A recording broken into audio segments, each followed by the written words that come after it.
وأراقب الرحمن جل جلاله وتقدست أسماؤه وتعالى. الحمد لله رب العالمين، نصلي ونسلم على نبينا محمد وآله وصحبه أجمعين. ninbaa bayd yidhi gobaya intaanan miaalka iyo ujeeddada bilaabin waxa uu yidhi ucallilu biاlآamaali arqubuhaa ma adyaqa alcaysha lowlaa fasxaة اlamali. ummad waliba rajay leedahay iyo ciday ku dayatay iyo ciday daba socoto. isweydii waxaan caawa kaaga warrami doonaa cumar ibnu khadaab mihaal ka mida amhiladii dhacday xilligii uu xukunka dowladdii islaamka ahayd u hayay oo loo yaqaano dadkii ugu cadaalad iyo saamaynta badnaa dunida muslimka. cumar ibnu khadaab oo ahaa shaksi aad wada taqaaniin oo qof kastoo ashahaataa u yaqaano oo haniyun cani tacriifa. hadda inaan idinka warramo hooyadii iyo aabbihii iyo hebel baa la odhan jiray iyay dhacday qisadani xilligiisii. qisadu waxay ka dhex dhacday 3 nin oo reebaadiye ah iyo cumar iyo saxaabi jaliil ahoo la yidhaahdo abi dar alkhafaari.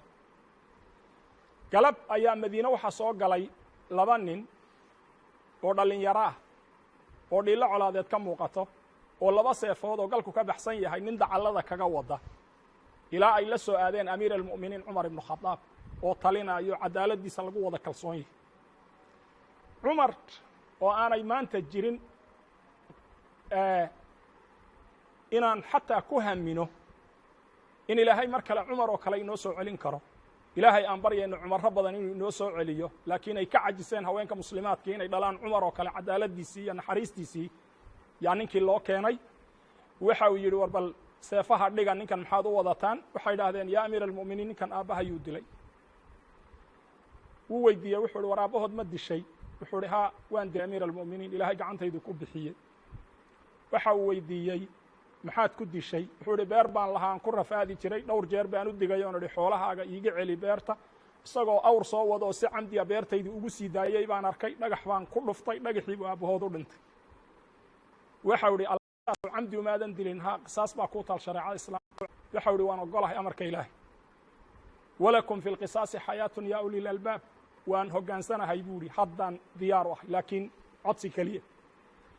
dad caydha baanu ahayn, aabbahayaa xogaa kanziyahoo hantiya ka tegey, dahab iyo wax lamida, meel buu ku aasay. aniga keliya buu ii sheegay oo wiilasha u weyn, carruur iyo dad baahan oo dan yarana waa ka imid. aan u soo sheego 3 maalmood iyo 2 ku soo noqonaya, hallay fasaxo, hallay damiinto. saxaabadii fadhiday majliska ayuu cumar ku yidhi war yaa damiinanaya? waa la aamusay, nin yaqaanaaba ma jiro, baadiyaa ninkan laga keeno. wiilashii buu ku yidhi war ma aaminaysaan inuu soo noqdo? idinkaa weliyu damkiiho mas-uuliyaddu idin saaran tahay. waxay idhaahdeen maya yaa amiir almu'miniin, haddaaban dirqi ku keena. dadkii buu yidhi wax ku damiinto ka soo raadi. wejiyadoodii intuu saa u egay ninkii uu is yidhi wuu ugu khayr badan yahay buu qabsaday ee salaaxa iyo nuurka iyo iftiinku wejigiisa ka muuqdeen. wuxuu yidhi war ninkaasaa u i damiino. ninkii marka la eegay wuxuu noqday ku nebi moxamed ku tilmaamay inaan dhulku xambaarin boor kale, samada dooggiihina ayna haraynin qof ka iimaan runnimo badan ninkaas. abi dar alkhafaari radia allahu canhu wa ardaah. abi dar azaahid alcaabid alcaalim alwaric attaqi ayuu qabsaday. abi darna wuxuu ku yidhi waan ku damiinanay orod. cumar wuxuu ku yidhi 3 maalmood baan kaaga dhignay, 2daad codsatay. ninkii waa uu maqnaayo. maalinta 3aad baa la gaadhay, waa la isugu yeedhay saxaabadii. qorraxdii way sii dhacaysaa, ninkiina lama hayo.